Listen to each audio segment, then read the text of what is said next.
नमस्कार। भाषा ज्ञान पर आधारित हमारे चैनल हिंदी जगत में एक बार फिर आपका स्वागत है। हमारा आज का वीडियो कक्षा 12वीं हिंदी कोर पाठ्य पुस्तक आरोह भाग 2 में संकलित एवं उमा शंकर जोशी जी द्वारा रचित कविता छोटा मेरा खेत एवं बगुलों के पंख पर आधारित है। इस वीडियो में हम कविता का सार, प्रतिपाद्य, पाठ्य पुस्तक के प्रश्न एवं अन्य महत्वपूर्ण प्रश्नों पर चर्चा करेंगे। तो आइए प्रारंभ करते हैं कविता के सार एवं प्रतिपाद्य से। छोटा मेरा खेत।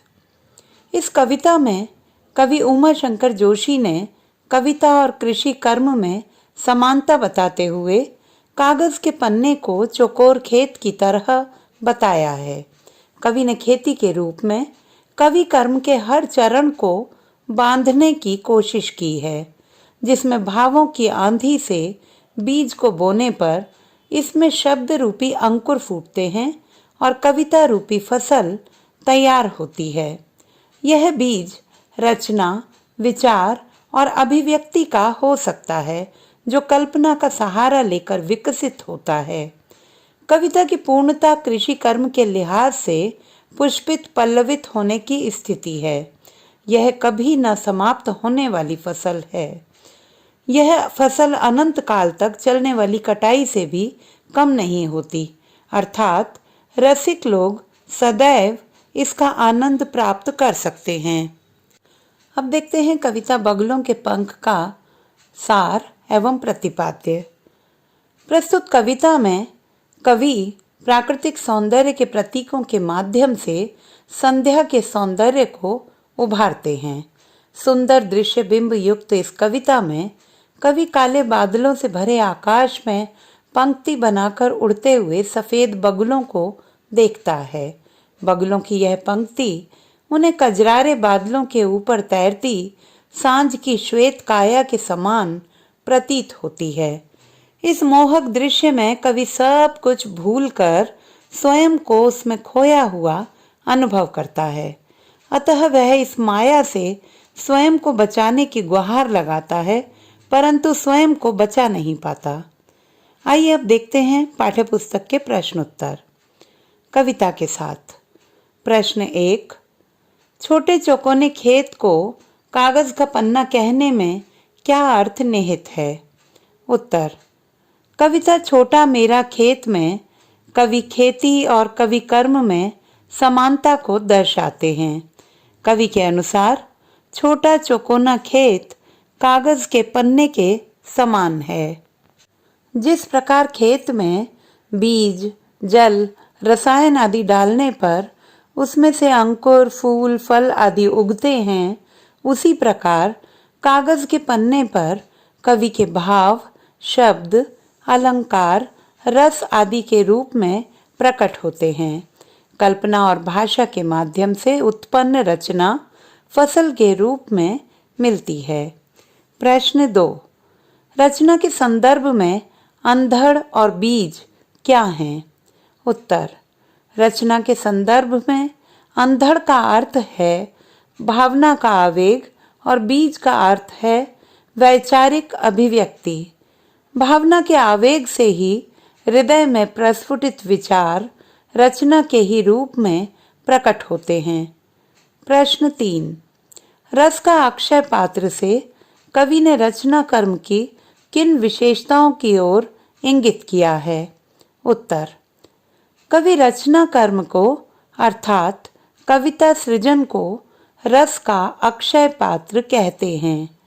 तात्पर्य यह है कि कविता में निहित सौंदर्य चिरकाल तक अपने रस को अक्षुण्ण बनाए रखकर पाठकों को आनंद में सराबोर करता है। प्रश्न 4, व्याख्या करें। शब्द के अंकुर फूटे पल्लव पुष्पों से नमित हुआ विशेष।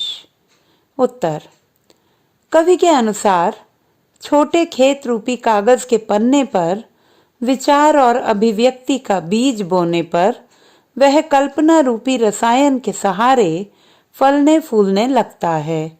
उसमें शब्द रूपी अंकुर फूटते हैं और विशेष भावों के पत्ते और फूल प्रस्फुटित होने लगते हैं। तात्पर्य यह है कि भावों और कल्पना के माध्यम से ही एक विचार विकसित होता है। 2. रोपाई क्षण की, कटाई अनंतता की, लुटते रहने से जरा भी नहीं कम होती। उत्तर: कवि का आशय है कि कवि कर्म में रोपाई क्षण भर की होती है, अर्थात भाव किसी क्षण विशेष में ही बोया जाता है। भावनात्मक आवेग से कविता किसी क्षण फूट पड़ती है, परंतु उसकी फसल अनंत काल तक लोगों को आनंद प्रदान करती है। इसके रस को कितना भी लूटा जाए, अर्थात आनंद ग्रहण किया जाए, यह कम नहीं होता। इस प्रकार कविता कालजयी होती है। कविता के आसपास। प्रश्न 1. शब्दों के माध्यम से जब कवि दृश्य चित्रों, ध्वनि योजना अथवा रूप रस गंध को हमारे ऐन्द्रिक अनुभवों में साकार कर देता है तो बिंब का निर्माण होता है। इस आधार पर प्रस्तुत कविता से बिंब की खोज करें। उत्तर: कविता छोटा मेरा खेत में कई तरह के बिंबों को उबारा गया है, जैसे दृश्य बिंब, छोटा मेरा खेत चौकोना, कागज का एक पन्ना, कोई अंधड़ कहीं से आया, शब्द के अंकुर फूटे, पल्लव पुष्पों से नमित, झूमने लगे फल, नभ में पाती बंधे बगुलों की पांखें, तैरती सांझ की सतेज श्वेत काया, कजरारे बादलों की छाई नभ छाया। आस्वाद बिंब: कल्पना के रसायनों को पी बीज गल गया निःशेष, अमृत धाराएं फूटती। प्रश्न 2. जहां उपमेय में उपमान का आरोप हो, रूपक कहलाता है। इस कविता में से रूपक का चुनाव करें। उत्तर: यहाँ उपमेय और उपमान को पंक्तिबद्ध किया गया है। प्रत्येक उपमेय के पश्चात उसका उपमान पढ़ा जाएगा। कागज का एक पन्ना, छोटा मेरा खेत चौकोना, भावनात्मक आवेग, अंधड़, विषय बीज, कल्पना रसायन, शब्द अंकुर, अलंकार सौंदर्य, पल्लव पुष्प, रस फल, आनंददायी भाव, अमृत धाराएं, रस की अनुभूति, कटाई। अब बात करते हैं कुछ अन्य परीक्षा की दृष्टि से महत्वपूर्ण प्रश्नों की। प्रश्न 1. बीज गल गया निःशेष के माध्यम से कवि क्या कहना चाहता है? उत्तर: बीज गल गया निःशेष के माध्यम से कवि कहते हैं कि कविता का मूल भाव जब तक कवि के मन में पूरी तरह रच बस नहीं जाता, तब तक वह निजता से मुक्त नहीं हो सकता। कविता तभी सफल मानी जाती है जब वह समग्र मानव जाति की भावना को व्यक्त करती है। कविता को सार्वजनिक बनाने के लिए कवि के अहम का नष्ट होना आवश्यक है। प्रश्न 2. छोटा मेरा खेत कविता में कवि ने खेत को रस का अक्षय पात्र क्यों कहा है? उत्तर: कवि ने कवि कर्म रूपी खेत को रस का अक्षय पात्र कहा है, क्योंकि जिस प्रकार अक्षय पात्र में भरे रस को जितना बांटा जाता है, वह उतना ही भरता जाता है। खेत की फसल भी कटने के पश्चात हर वर्ष फिर उग आती है। ठीक उसी प्रकार कविता का रस भी चिरकाल तक आनंद प्रदान करता है। यह सृजन कर्म की शाश्वतता को दर्शाता है। प्रश्न 3. छोटा मेरा खेत कविता के रूपक को स्पष्ट कीजिए। उत्तर: कवि अपनी कविता को कृषि कर्म के उपमान से प्रकट करता है।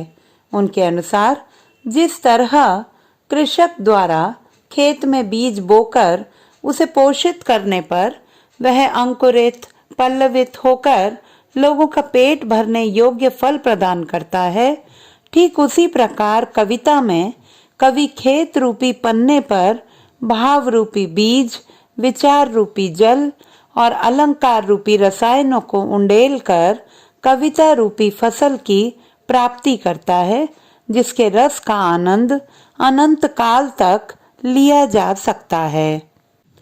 प्रश्न 4। छोटा मेरा खेत कविता में अंधड़ से क्या तात्पर्य है? उत्तर। कवि के अनुसार अंधड़ भावनात्मक आवेग है।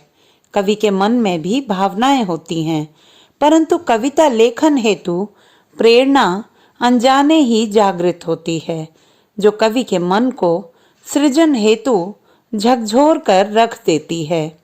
उसी क्षण नई कविता का बीज मन में अंकुरित हो जाता है और रचना अपना स्वरूप ग्रहण करती है। प्रश्न 5। पांतिबंधी से कवि का आशय स्पष्ट कीजिए। उत्तर। पांतिबंधी के माध्यम से कवि एकता के महत्व को दर्शाते हैं।